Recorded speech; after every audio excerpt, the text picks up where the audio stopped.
Magandang gabi po mga kababayan.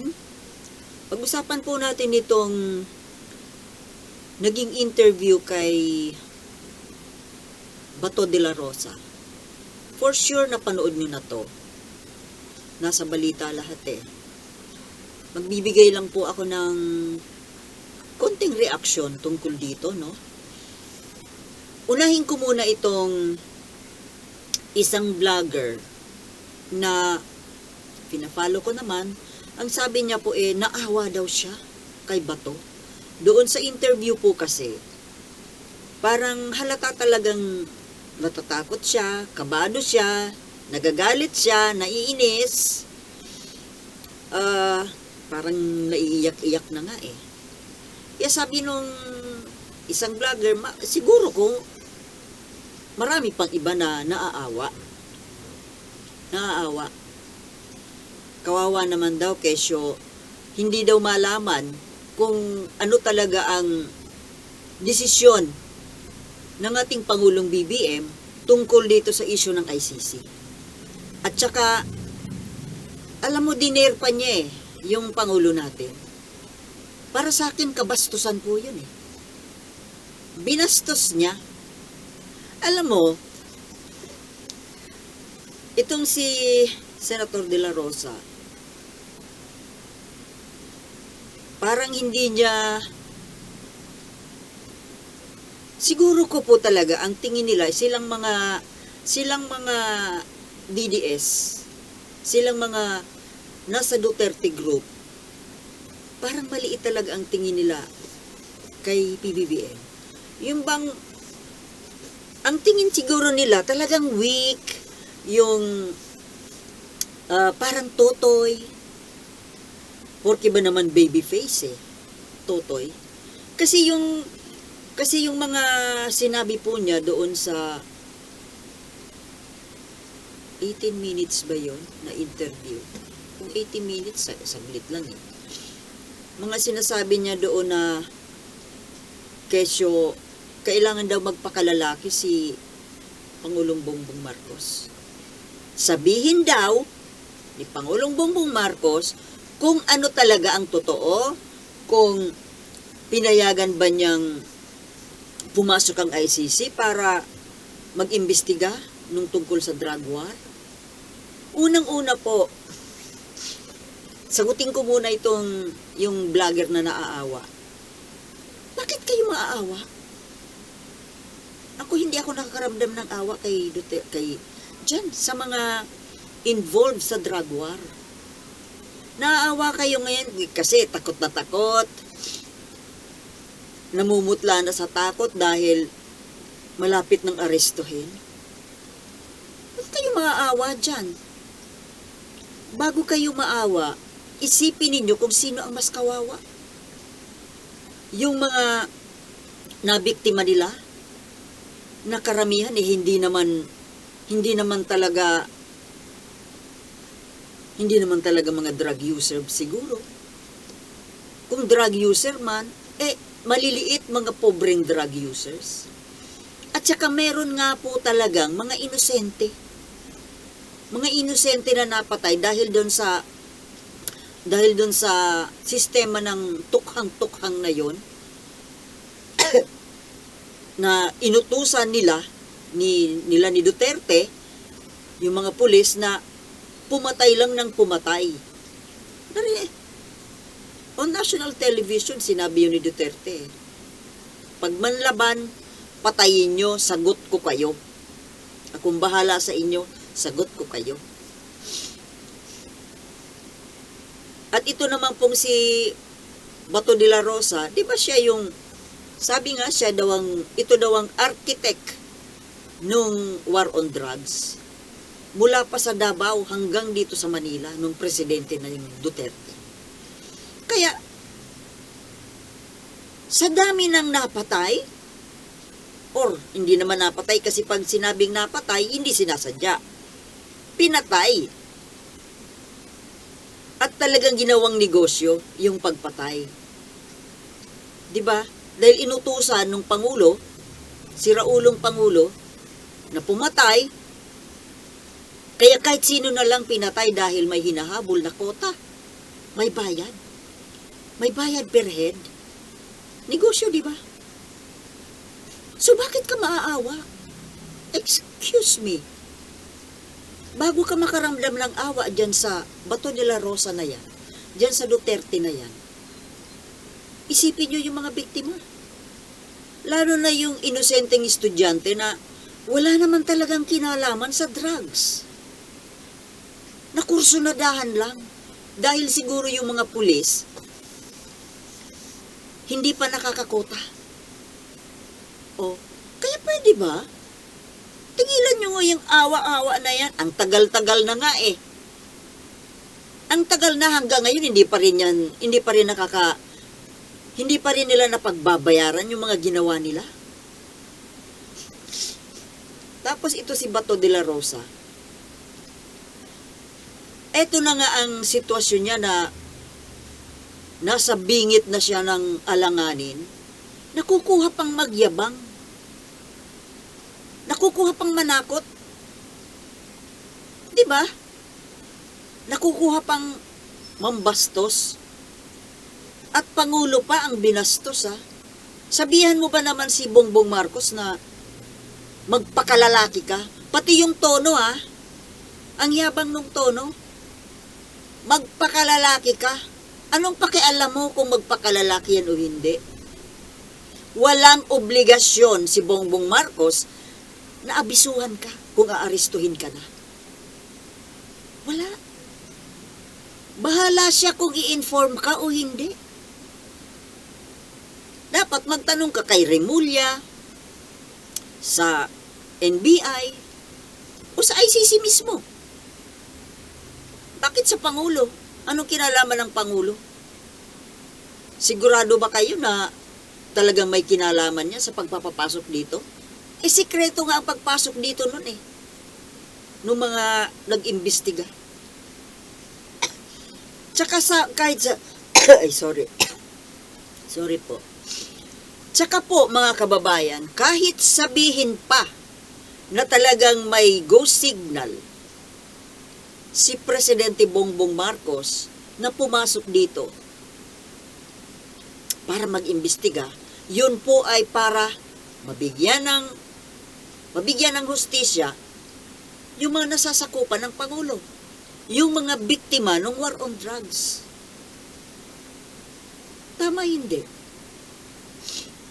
Obligasyon nga niya yun na papasukin at makipag-cooperate sa ICC. At ngayon nga po, nagbago na pabago-bago kasi ng tono ng salita itong si Bongbong Marcos. Siguro ko, pinapakalma lang niya itong mga natatakot. Kasi nga naman, baka kung anong gawin sa kanya. Alam mo naman mga halangang bituka ng mga ito. Pero sana maging consistent po ang pahayag ng Pangulo. Kung makikipag-cooperate yung bansa, makikipag-cooperate. Sinabi nyo na nga, PBBM na pinag-iisipan, pinag-aaralan natin na sasali ulit tayo ng ICC. Oh, ano naman ang masama doon? Bakit hindi nyo na lang aminin na oo, makikipag-cooperate tayo? Dahil obligasyon ng Pangulo, bilang isang Pangulo, ama ng bansa, na bigyan ng hustisya yung mga biktima. Ngayon, kapag ito pa bago-bago ng salita na, okay, sure, hindi pa papasukin, hindi makikipag... Ito yung pinaka-latest niyang salita ni PBBM eh. Hindi raw makikipag-cooperate ang gobyerno. Para sa akin po mga kababayan, mali yun eh. Hindi ka makikipag-cooperate, Pangulo mismo ng bansa, hindi makikipag-cooperate na magbibigay ng hustisya sa biktima? Very wrong. Mga kababayan, yan po ang ang opinion ko, maling-mali po. Kung ako biktima or pamilya ako ng biktima, magagalit ako.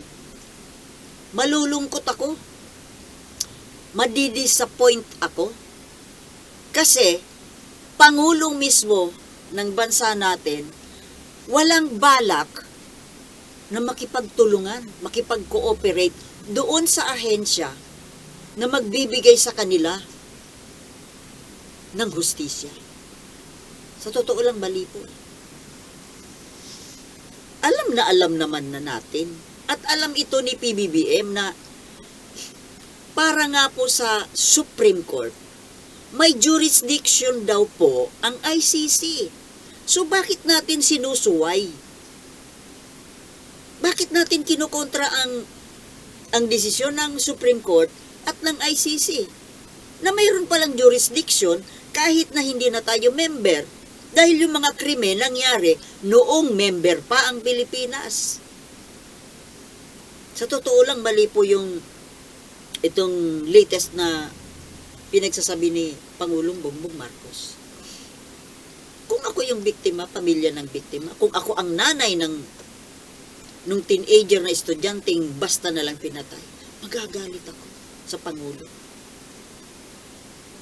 Kinakampihan mo yung mga mamamatay tao.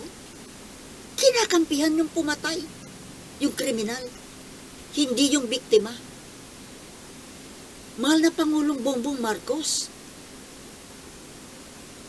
ano ba naman? Bakit ganyan? Sa totoo lang, pag pinanindigan nyo po yung sinasabi ninyo na hindi makikipag-cooperate sa ICC, hindi masisira po kayo sa taong bayan sa gagawin ninyo yan. Hindi lang dito sa Pilipinas, pati sa ibang bansa. Diba? Sa international community. Balita ko nga yung mayroon yatang kondisyones ang United Nations. United Nations yata o European Union. Na kapag hindi nakipag-cooperate ang bansa natin sa ICC, hindi tayo tutulungan dyan sa problema sa West Philippine Sea. Kaya ba natin? Di ba hindi? At saka, aside from that, leave it aside, ang pinaka-purpose po natin dito ay bigyan nga po ng justice yung mga nabiktima at papanagutin po itong mga mamamatay tao na ito na hanggang ngayon nagyayabang pa rin. Itong si Bato de la Rosa, para kang nakakalalaki dyan sa panawagan mo sa Pangulo eh. Magpakalalaki ka. Sabihin mo na kung ano talaga. Wala pong obligasyon. Walang obligasyon sa'yo, sa inyo, na mga mamamatay tao, ang Pangulo, kung kayo ay, kung anong desisyon niya. Desisyon niya yon. Desisyon niya na ilihim niya. Bakit? Sabihin daw kaagad para makapagprepara sila.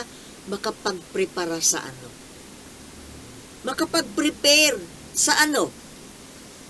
Makapag-prepare na tumakas?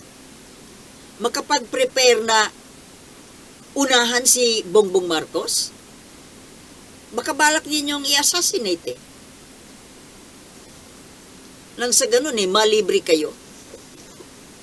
Dahil papalit si Sara. Ang yabang oh. Natatakot ka. Dapat lang na matakot ka. Gagawa-gawa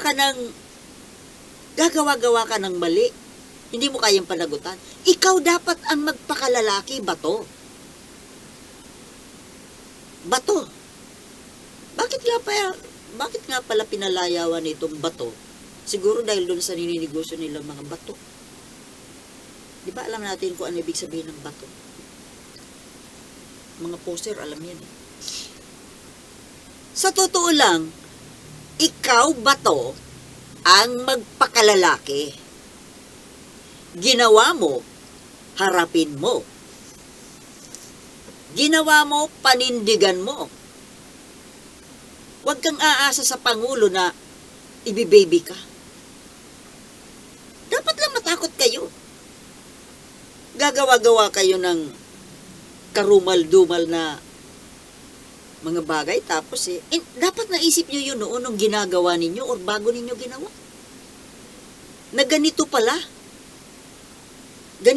ang consequence.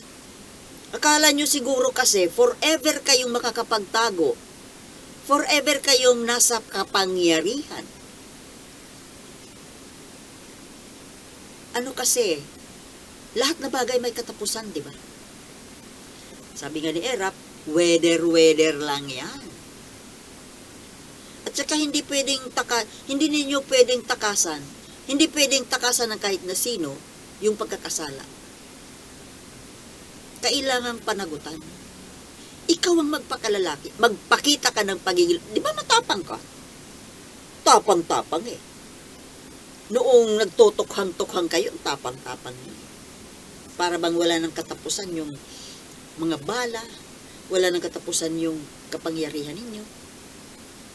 Tapos ngayon na nasa ilalim kayo ng gulong, inuobliga ninyo yung Pangulo na protektahan kayo. Wow! Sino kayo? Kayo na nga yung nagkasala, kayo pa yung demanding. Kesyo, hindi kayo papayag na sa abroad litisin? Papayag kayo kung dito sa loob ng Pilipinas litisin? Sino ka para mamili? Wala kang choice. Ikaw na nga yung nagkasala, ikaw pa ang namimili, demanding. Dito maglitis para ano? Para kayang-kaya ninyong bayaran. Kasi ang dami yung mga galamay para kayo octopus. Kayang-kaya ninyo. Kaya nga dinala sa ICC. Dahil walang pag-asa dito. Tingnan mo yung nangyari sa kaso ni Franz Castro. O di ba? Napawalang sala. Kaya walang magdidemanda dito. Mapipilitan talaga na maghanap ng tulong sa labas ng bansa. Ang lakas ng loob na mamili. Bakit pag nandiyan na ba yung mag-aaresto, makakapamili ka pa? Ay, ayoko dyan. Dito ko gusto. Kasi dito nababayaran ng lahat eh. Demanding. Dapat nga wala ka dyan sa Senado. Kaya ka lang naman nanalo dahil kay Duterte. Hindi ka gumaya kay Bongo, tahimik lang. Ikaw, ang dami mong satsat. Panahon na para panagutan ninyo ang mga ginawa ninyo. Huwag kang demanding at huwag kang mayabang at huwag kang nang babastos ng Pangulo. Binastos mo yung Pangulo nung sabihan mo na, tell us! Magpakalalaki ka. Sabihin mo yan sa sarili mo.